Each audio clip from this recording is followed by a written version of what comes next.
Okay, good morning, good afternoon, good evening, everyone. My name is Frederick Winsness, and I want to welcome everyone to yet another NetHope Solutions Center webinar. Today we are very, very pleased to have Compassion in World Farming with us, along with Oracle NetSuite Social Impact. And today we're talking about how to ensure your ERP keeps pace with your global expansion. And before we get underway, I want to go over a few housekeeping rules. As normal, we are recording this session today, so please be aware of that. We will send out a link to both the recording as well as the slides being presented, so you'll be able to find that in the Solutions Center, and an email with a reminder and links to that will be forthcoming. We want to make this as interactive as possible as well. Please open up the chat window in WebEx. You do that by clicking the little thought bubble on the bottom of your screen. It's the icon number 3 from the right. You can there see messages coming across, questions coming across, and we encourage you to line up questions there for a Q&A session towards the end of the hour today. And as we close down the WebEx, you will see a webinar satisfaction poll pop up in your browser.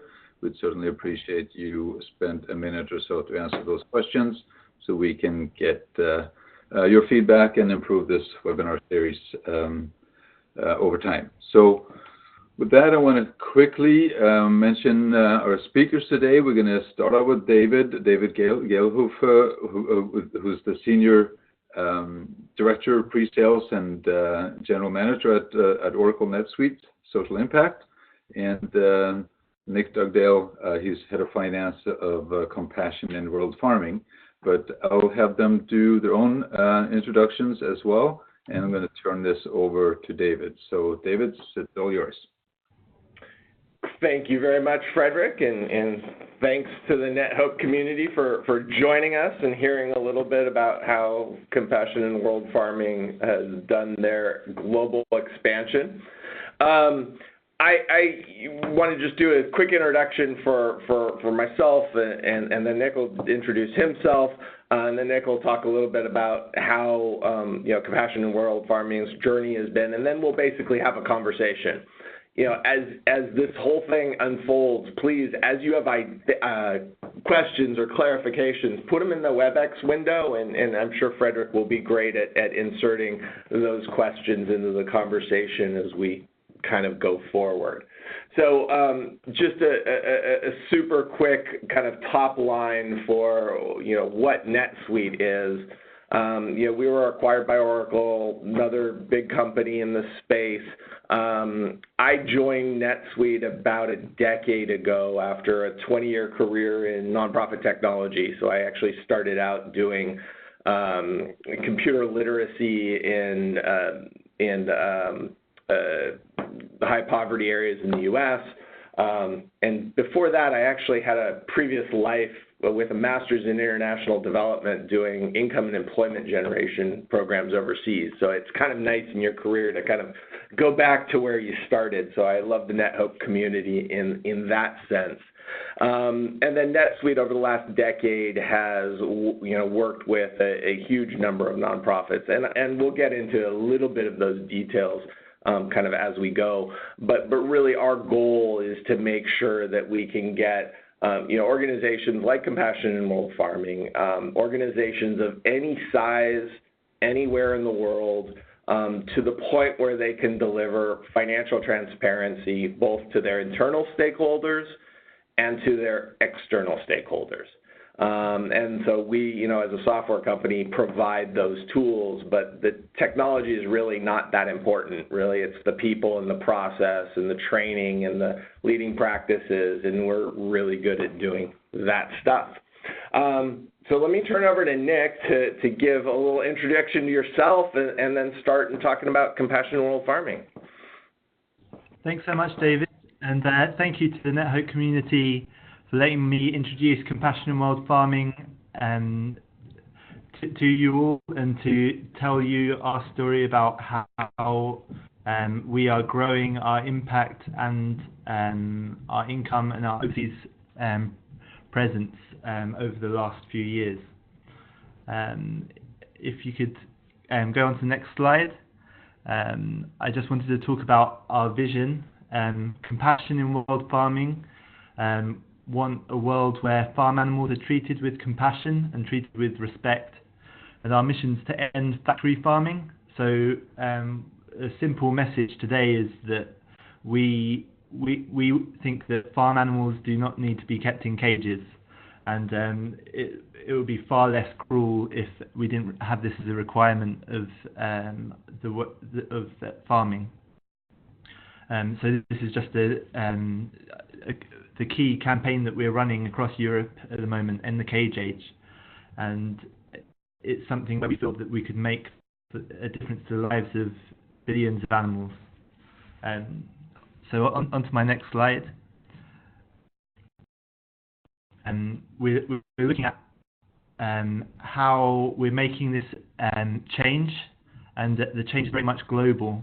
So there's been a real change and take-up across industries and food industry, retail and production, which actually, in terms of the cage-free movement, started in the US, and you had huge organizations, multinational organizations, including McDonald's, making these cage-free pledges, which had a global ripple effect, which we're now hoping moves from just a corporate pledge to be a policy pledge, and that the European Parliament would agree for the EU to go cage-free. So you can see how a whole cross-section of common household brands are now following this movement. And it's Compassionate World Farming's responsibility to drive this forward and be that leader and that leading voice.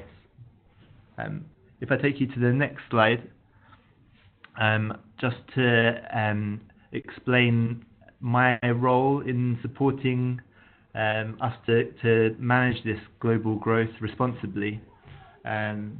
We need to be able to campaign where we can make the greatest impact. So it's really important for us as a charity to work with the corporates, the decision makers and leaders across the world, where we can make the most difference. Which means we need to mobilize a global movement, and we need to do this in a really way, and using our INGO network. So it's great to be able to talk with the NetHope community here today and a network of INGO leaders about what we're doing and how we're growing. We're growing from a £8 million organisation when we started in NetSuite 2 years ago, with aspirations to get to 15 million within 3 years from now. So we already hit 9.6 million last year, so we had a 20% growth, which was fantastic in year one. And we've used that to be able to set up a new office within Belgium, which is an EU-focused hub. Also to develop our presence in Spain, and we're seeing real significant growth in the US and our programmatic work in China as well. So if I just go through a bit more of the NetSuite strategy and how that relates to this End the Cage Age campaign, we really think that it's time for the world to evolve, and we get rid of these outdated systems in farming, and we replace them with more humane systems, with pasture-based systems, cage-free or free-range organic systems, which not only are humane and just make complete sense for when you're thinking about the animal welfare of the animal on the farm, but also are really important for our global sustainability targets, the environment and human health. If you can go to the next slide. So our NetSuite strategy, was also aligned with a strategy to move from 6 accounting firms and accounting systems in 6 countries to be able to just use one system. And we're using a global firm, accounting firm, to manage the bookkeeping for us, so that we get that local knowledge for the preparation of local statutory accounts and local tax accounts in each country. Our main strategic objectives for making that change would be to save every head of country time. So that means saving the existing head of country's time where they're getting involved with bookkeeping, accounting systems, and all of the administrative stuff we don't want them to prioritize. We want them to prioritize campaigning, lobbying, working and engaging with the movement. We also wanted to do what we do now for less globally. So we wanted to drive down the cost of the operations and support services globally, but at the same time gain more visibility of our financial position, more integrity of the information for our donors. And this is really important where we are getting donors, philanthropists that are giving for a global campaign or a European-wide campaign, where we're going to be spending that money in multiple compassion in world farming countries, whereas we're getting the money in from just one country. So we need to really make sure that that grant reporting process is working well. And the idea of this is this helps us to achieve our mission of ending factory farming faster by being able to set up new offices in new countries much faster and cheaper than we could have done before. So, for example, where we set up in Belgium, we already have an accountant that's aware of all of our standard processes, that also has a partner office in Belgium that can advise us on local payroll, statutory requirements and tax requirements, which means that the head of country had very little involvement or like an admin burden, and we will be able to set up those services within months. We're hoping with new countries within weeks, rather than being an onerous process. So if we just go on to look at the timetable that we've set out and how this is all working, we initially rolled out NetSuite in our HQ within only 3 months compared to our previous system, but we were still using different accounting firms, so we were importing balances in from each country each month. We're now going to be we're progressing to getting to the point where every transaction, every document is stored within one system, and you'll be able to look through from the high-level global perspective right down to a transactional level view within seconds, which is really exciting, and we're almost there, which is great. And then next, if you go to the next slide, if you're on the verge of moving to a new ERP or in the middle of a change project or about to start one, I thought I'd just give some of my key learnings from this rollout. Firstly, I think listening to feedback is incredibly important, and for that to be before, at go live, and like a continuous process. It was really invaluable to get references and get a demo from another INGO that was using NetSuite beforehand and using the other supplier systems that we were looking at. That was really helpful. One of the key things that I think is important for any project is the implementation of like a risk analysis process, where you make the senior management aware of what the risks are in this project and how we're going to mitigate them, and then you can report back on how we're doing. One thing that I'd found confusing back in 2016, when we were at the end of 2016, when we were looking into which software to use, is the types of cloud, and people were selling cloud but meaning a different thing. In particular, like kind of remote desktop working, which is not what we wanted to do. So one of my learning points was around what cloud really means. Then the final thing is the UK accounting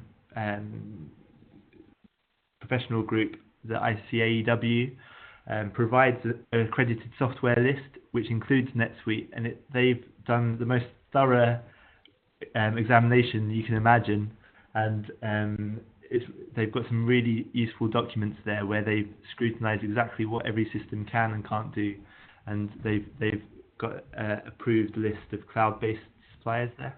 So I'd definitely suggest checking that out. Just to finish up and to tie back to our End the Cage Age campaign, I'd really ask that you help join this movement that we're creating of nearly 600,000 voices to date. And in order for this to be debated in the EU Parliament, we need to get 1 million EU citizens to join this movement. So I'd really recommend that you tell everyone about the endthecagage.eu page and ask them to sign up. If any, we've got a huge number of organisations that have joined us and have their own way of collecting invitations to join this movement. And if any of your organisations want to get in touch with me, then please do so, and we can help you to get on board with this huge change that we're seeing across Europe. And then that's everything from me. Thank you very much. So Nick, that is a kind of, one of the things that is always, so we'll go in and I'll start digging into a lot of the stuff Nick talked about here, but, again, please use the question window. I've got it up here, so I'll steer the conversation in the direction that the audience wants it to go if I see it in the chat window. But one thing that you had was, I think, really interesting about your process or about this transformation process, to me, was the movement from this multiple accounting firm environment to kind of a single accounting firm environment, right? And the technology enabled you or smoothed that out. But can you talk a little bit about, from your mission perspective and your accountability to your board to deliver on these kind of goals of saving time and saving money and better visibility? Can you give people in the audience a little bit of a relative sense? How much of it was the technology? How much of it was getting the right accounting partners in place? How much of it was the people? How much of it was the process? How much of it was the technology? Yeah, that's a great question. And it's like the fundamental thing, I think, that has really helped transform the way that we can support the business, and that finance can partner more with these organisations and help on mission delivery. So really, it was difficult and complicated. We were a small organisation, so we were getting we had a budget of about 5 million, 6 million a year when we set up in 6 countries. That's the US, Netherlands, France, Italy, and Poland. Now, each of those countries have very different accounting, payroll, and bookkeeping requirements, and they're all at different stages and sizes, which means the local thresholds and things are different. So we started off by setting up with local accounting firms that we knew understood the local requirements, and we tried at first to use our accounting system to be able to record every information and every transactional that was going through the local books, but we found that process very difficult, and I think that it's something that I've experienced in many INGOs, where you end up instead having a TB that you would upload every month, and it will show you the overall financial position in every market, but you'll never get that detail that you really are looking for. And And actually, just to expand on that point a little bit, I'm imagining that when you have a conversation with a global accounting firm, right, they can give that kind of global, local market approach, and so there's some consolidation on the process side. But I imagine they can't get to that level of visibility. So can you kind of comment a little bit on there's the what I've been finding in a lot of finance organizations is, especially when you use an accounting organization, the accounting organization kind of knows how to get to the detail and everything, but you and the finance organization are dependent on asking them for the thing and getting the report rather than getting it yourself. Is that kind of how you guys experienced it? And feel free to tell me it was different. Yeah, I think that it was difficult. We had. So I visited our accounting firms in every country, and exactly like you say, we needed to liaise with each of those organisations, and if we were changing a process, we would have to get in touch with each of them individually and work through that with them, which was very difficult where we are working across very different cultures, very different with different firms. We're speaking in different languages, so we have a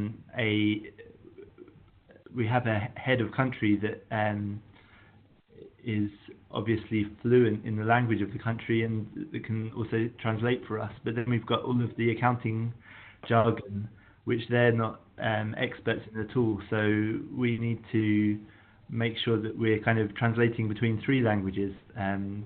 So the accounting is a language, and then for example, Polish and English, and it is quite a difficult process.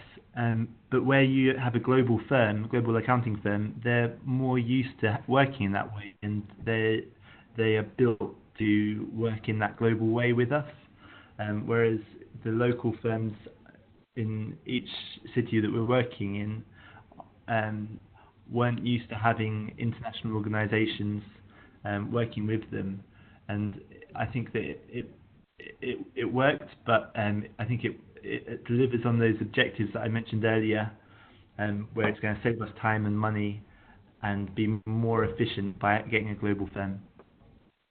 So I want to turn to those in a second, but I thank you for that, because I hadn't really thought it through. If you have a highly distributed global organization and you have all the accounting terms as well, one of the things that we do a lot is we do demos in different languages with NetSuite, and it's our sales folks never quite know when they're showing the Japanese or the Chinese or the Arabic interface whether or not the screen is really the screen they think it is.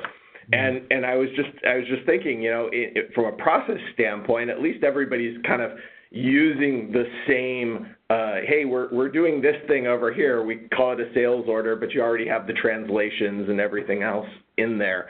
I hadn't even thought of that as a kind of a process issue for organizations, but I got to imagine that multilingual piece is really important.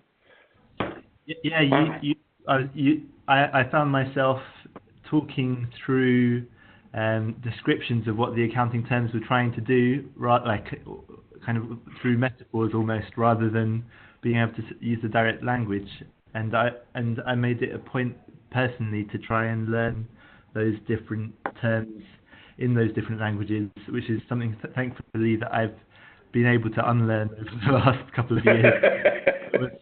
It was becoming quite a headache. I can imagine. So let's turn to those top line goals, right? You wanted to save your head of country time, right? So take away some of that kind of administrative burden of expansion. You're basically rolling out new programs globally, right? And so you want to get to the program before you actually, kind of set up the infrastructure. You wanted to kind of do more countries, expand for a lower cost profile, trying to bring essentially you're trying to bring your margins down, you're trying to bring your cost profile down, and you wanted to kind of achieve better visibility. Now, one of the things I think everybody has challenges with in a finance transformation is how do you get the stakeholders on board, right? And so you set your strategic objectives. Where were those set in the organization? Did that go up to the board level? How did that work for you guys, and how did you get to those goals that you got to execute on? Yeah, that's a really interesting question, and I've been so thankful to everyone across the organisation, across Compassionate World Farming, not only at the HQ but in all of our offices, in particular in the US and the Netherlands, where who first went live with us. So they were amazing at supporting that process. But like you said, it started at that kind of board level, and with our COO in our HQ, where really the vision was to have a future fit finance team and future fit finance function that was really moving from a UK-centric team to be a global team. And that was at the board level. They actually said, "Hey, you know what? We need to make our finance function more muscular or more adaptable, or whatever that discussion was." But they really focused on, "I want to transform the finance team" at the board level. Yeah, it was. The strategy was we need global growth, and we need to be able to campaign where we can make the most impact. So. In order to, and the strategy that was built out on that basis, and in order to achieve it, they made clear that we needed to have the support and infrastructure to deliver it, and what our COO really championed, and the board really supported was the idea of getting not just everything in order, but to get something that was future fit. So to think where we were going and what we would need over the longer term, rather than what we need right now. Right, and one of the things that always fascinates me, and so it'd be great if you could share, we always talk about executing kind of the people, process, technology stuff after a strategy is created. And if you don't have a strategy, generally executing, any kind of transformation doesn't really work. But can you talk a little bit, did you have an opportunity to influence the board as they came up, as those discussions came up? Like, how did you as a head of finance, remind them that infrastructure is important? I think when they want to talk about ending the cage. Yeah. I think that so the way that so I'm personally not on the executive team. So the way that I worked on that is working closely with the COO who is in that position. But I think that one of the things that I spoke about at our executive finance committee was how important looking at that infrastructure is to achieve your mission. And I think that you really need to, like you say, you have to start with your mission and how it's going to support it. The two really need to be aligned. If you're coming up with recommendations for change that aren't looking at what the charity wants to do from a mission perspective, then I think that there's going to be some conflict there. I think it just really makes sense for us where we were having a much wider global outlook, and we realized Compassionate World Farming we need to take to the world stage and make that difference. We need to end cages across the US, we need to across Asia and across Europe. It's a huge vision, and it's my role to explain how I can deliver that, deliver and support that mission, to communicate upwards. and have those conversations and say what needs to be done and put those business cases forwards. And this one just really made sense for us. Fantastic. So we talked a little bit about the strategy, and I always consider that kind of the phase one first part of this. Then there's really the execution. And I think one of the things that's unique about you guys in the international NGO space is you have a very focused mission, right? You probably have a fairly narrow set of activities as well. How does that make your internal financial controls, your reporting requirements easier than if you were running, the both advocacy programs and operating programs and humanitarian programs and things like that? Can you comment a little bit on how you think that clear and focused mission now connects into how you set up your internal controls, how you set up a system like NetSuite to support your organization? Yeah, I first I want to say how much I love what compassion and wild farming are about and what they and our vision and how we want the world to be. And I think that is very focused, but at the same time we're really aware to make that impact we need to speak to a huge wide audience, and we definitely always talk to the environmental effects, and we talk about the health effects and impact, and we talk about all of these kind of intersectionalities, and make sure that people are aware of how bad a problem kind of factory farming causes for all of us. So it's very narrow, but at the same time it's quite complex, like the web that this problem causes for the world. And I would say that our main strategy is about engaging with corporates and consumers, and then engaging with citizens and politicians, people of power, and also in engaging with our supporters who can make all of this happen. So in some ways that simple business model is really effective, and also it means that we're really focused in terms of what we're trying to achieve and how we're going to achieve it. And you're right, we don't have a lot of the extra kind of complicated, perhaps, like services, direct services, or working through local INGO partners that are outside of the compassion and wild farming network that other INGOs have and can sometimes struggle with in these transformations. So I think that our governance is really important as well, in that way that we report in the same way for every compassion and wild farming in every country, and then we do a separate kind of reconciliation to get to the local accounting requirements is important too.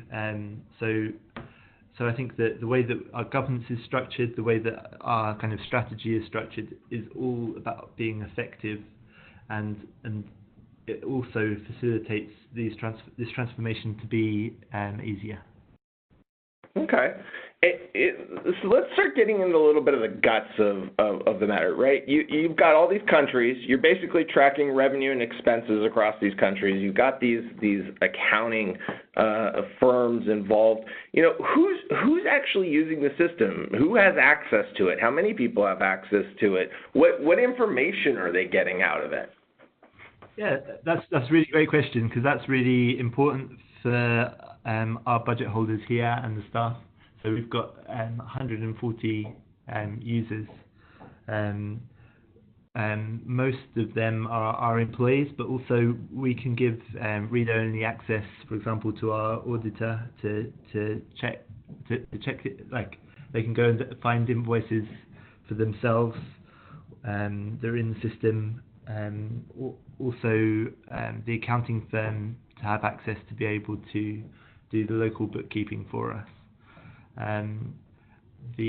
Our individual employees are able to put in their expenses purchase requests through the system or through the expenses app. Our budget holders are able to view the reports that are important to them and the information, so they can get also alerts. For example, one simple example is our production manager can get any PO or purchase request that's related to production sent to them first, so that they're aware of what sort of production activities are happening.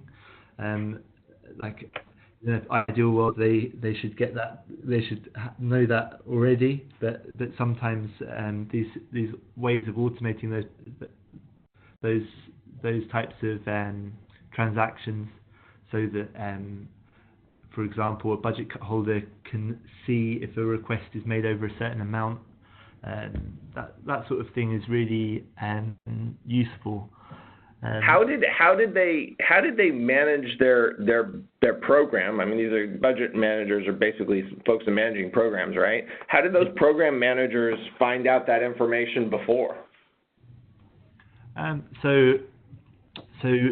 With our previous system, I spent a long time building out budget reports in Excel and using VBA, where we would basically download all of the transactions, and then we'd feed in some of those transactions into these different Excel spreadsheets, which we'd have to keep updated, and it would do that by kind of putting that information in as you opened the Excel each time. So it was a bit cumbersome, where it took a while to open your report, and they got that information, but it was really difficult if they wanted to structure their budgets or programs differently, or teams, that you'd have to rebuild out one of these, and then you'd have to do the VBA script again. So it was quite complicated. We managed to get there, and we got the information that people needed, but it's much better, like, for my sanity, that we've got a system where it's built that way in the system, and we know that, and I think it's easier to train. So our international accountant picked up the NetSuite reporting really quickly, and was able to build out the program reports for the program staff really quite easily, without having to know things like VBA script, which was great. Right, and you know, one of the things that we kind of tell folks quite often is we talk a lot about the stairway and kind of starting from the basis. You'll hear us use terms like, you know, financials first, right? So I think you guys have an interesting experience in the sense that there's kind of two functions there. The first is the finance function, right? And the primary benefit you were able to deliver inside the finance function was, you know, budget versus actual, visibility into program managers and things like that. But you also talked about expense and time reporting and things like that, which are starting to, you know, get into day-to-day operations.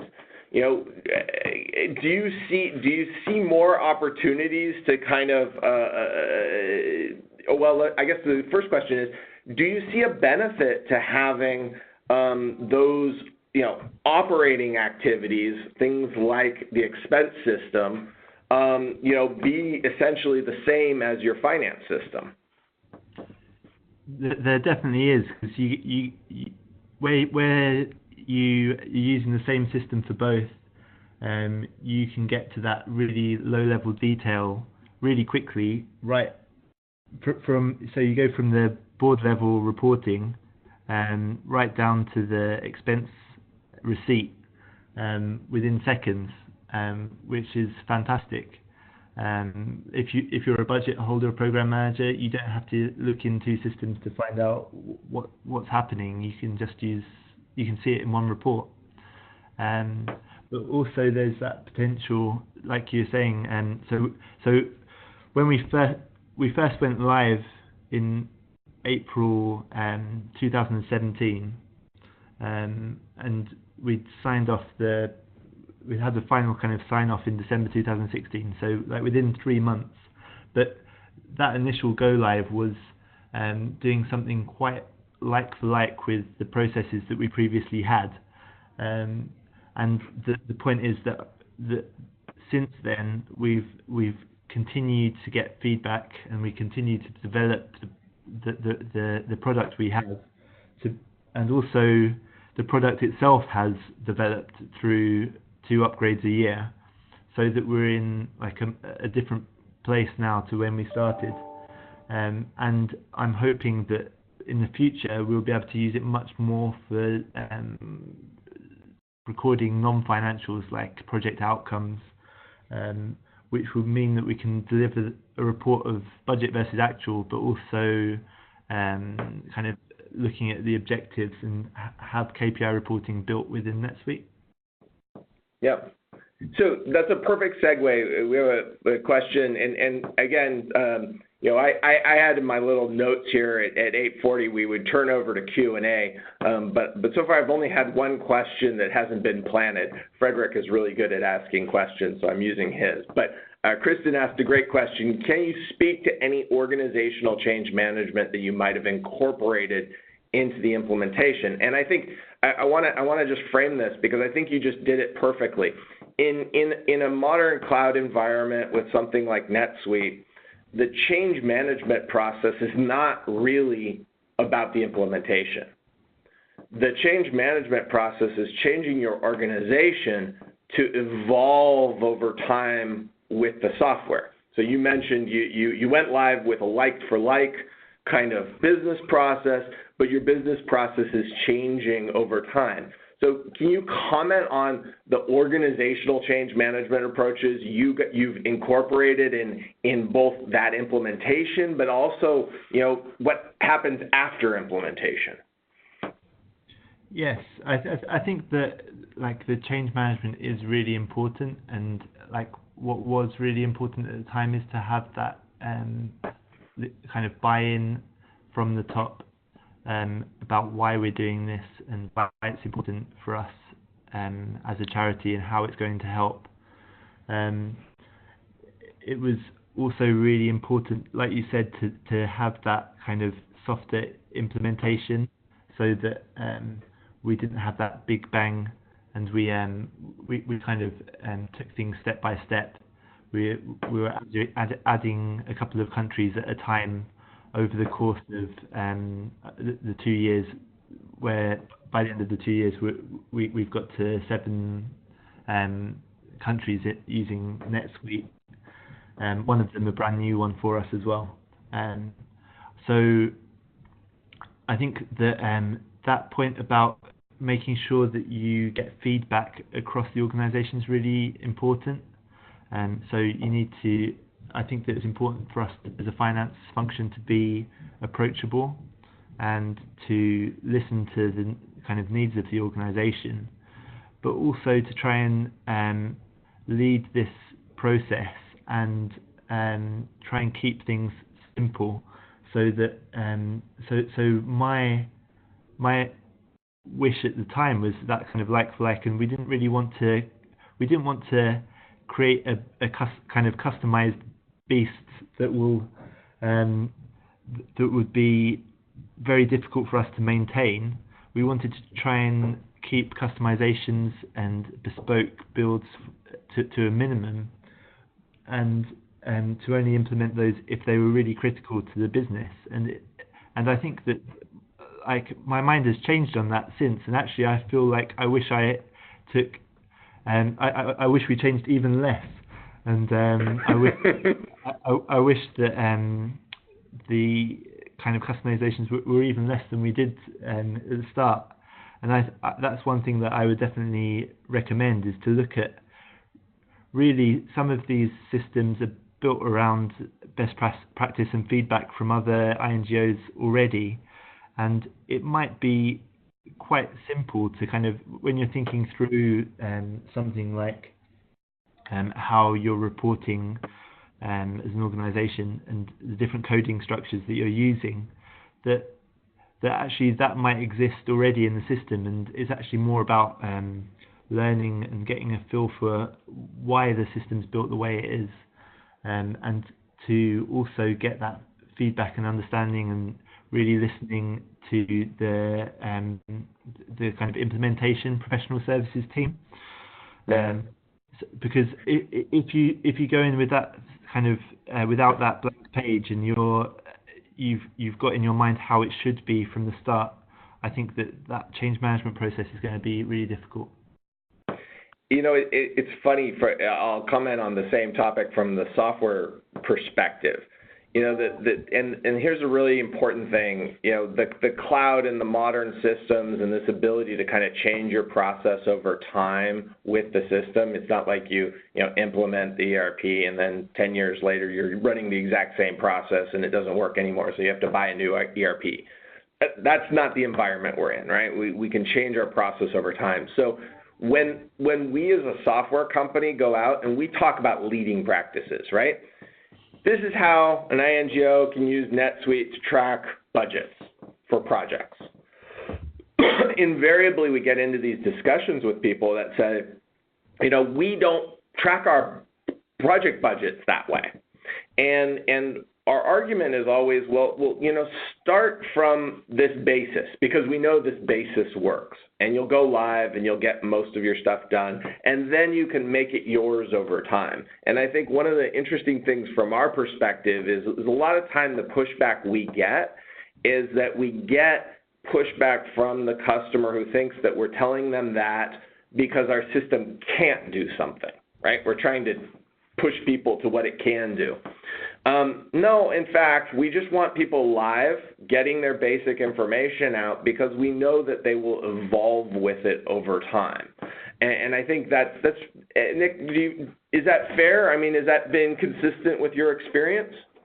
Yeah, I think that the thing is, it's easy to say with hindsight, because I think that the feeling that I get was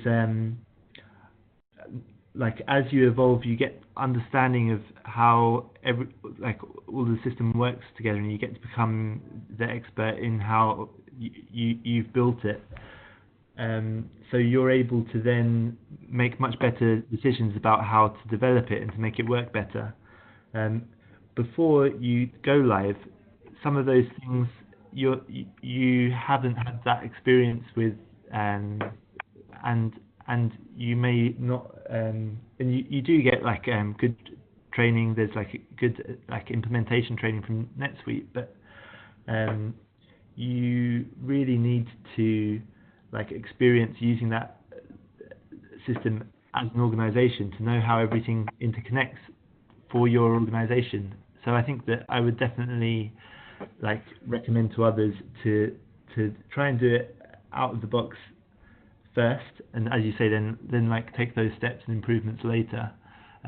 Sometimes it's far too easy to have a fixed view on how something should work at the start, and you try and force that, and it ends up not being the solution that you really wanted later on.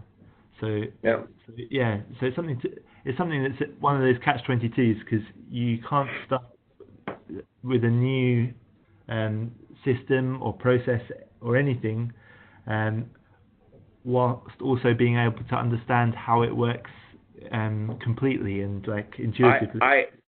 I often feel like I'm sitting across from a CEO and a CFO who are completely skeptical and just saying, "Trust me, just trust me." And it's a hard message, and I think part of it, I'm glad that you were able to share this on the webinar, because I think people have to hear it from their peers to really understand how this whole thing kind of works and shakes out. Do you have any final thoughts? What I was going to do is kind of wrap it up with the NetSuite philosophy, which is kind of an organized version of what we just talked about, and then hand it back to Frederick and close things off. But Nick, any final thoughts, things that just burning things you'd like to share with the NetHope community? Yeah, I think that just one of the things that I just wanted to finish on was how this works with our EU-wide program. So we're getting money in globally for this ECI, which again, like I'd love you to all sign up to, but even better if you can get some of your wider networks to join the movement. That would be fantastic.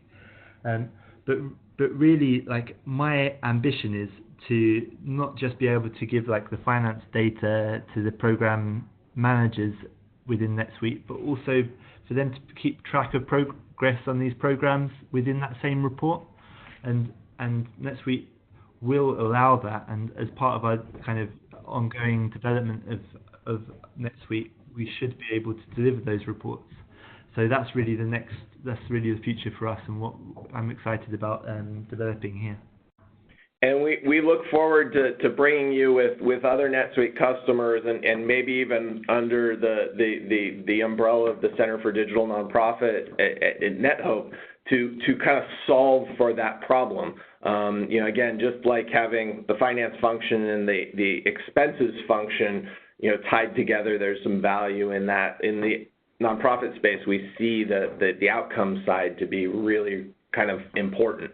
So with that, I'm going to turn to a little, I'll call it a commercial, and then I'll turn it back to Frederick, but it's, like 2 minutes.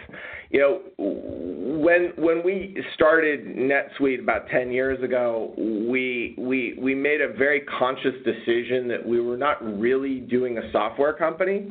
Evan Goldberg, who's our founder, was like, okay, let's just give the software away to nonprofits because, they can use it to do good, and that's good enough.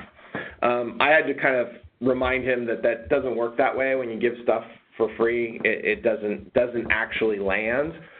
What's interesting is we give a huge amount for free anyway. So we organize ourselves around kind of the standard people, process, technology piece, right? And so the technology piece is the software, and we offer donations, and we offer basically 4 products globally.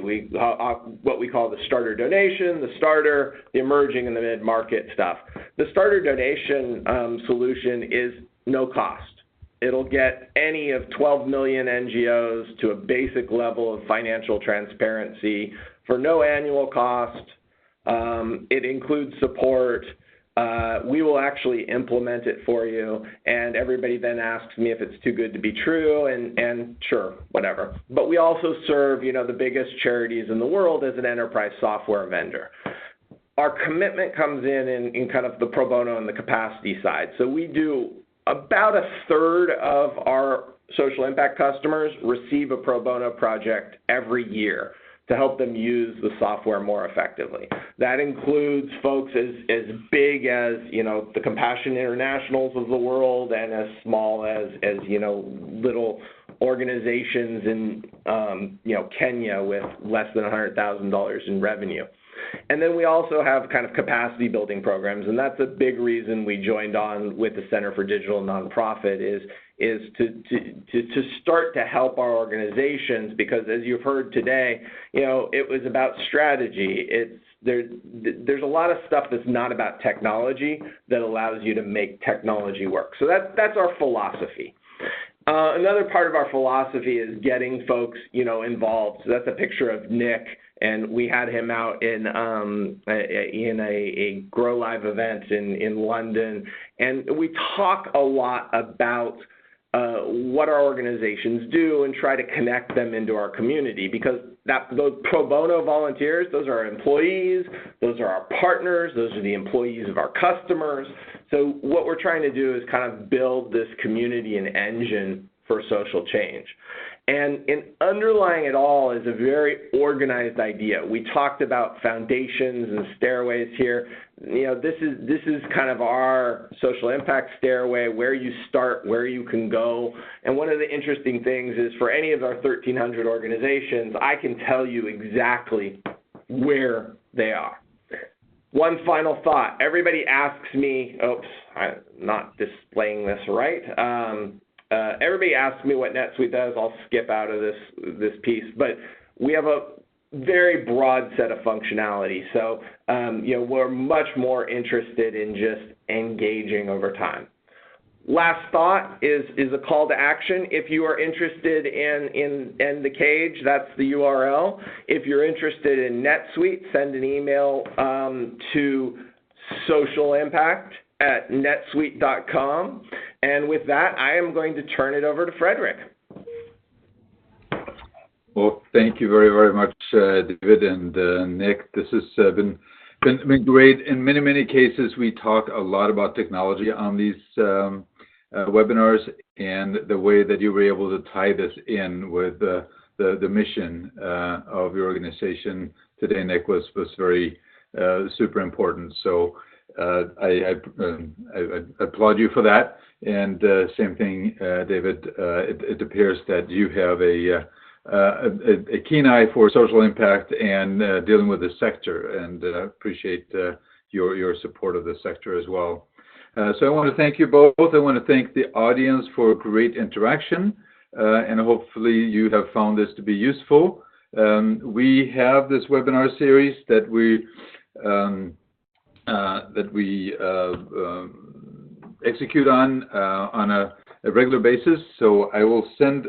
We're going to send a follow-up to this with a link to both the materials we presented today, as well as where you can find information about past and future webinars in the NetHope Solutions Center webinar series. So last thing I want to ask is that could you please take a minute or so to answer the simple questions in the webinar satisfaction poll that you'll see pop up in your browser when you leave the session today. So again, thank you very much, everyone, and we hope to see you again soon. And special thanks to Nick and David. Take care, everyone. Have a great rest of your day. Thank you.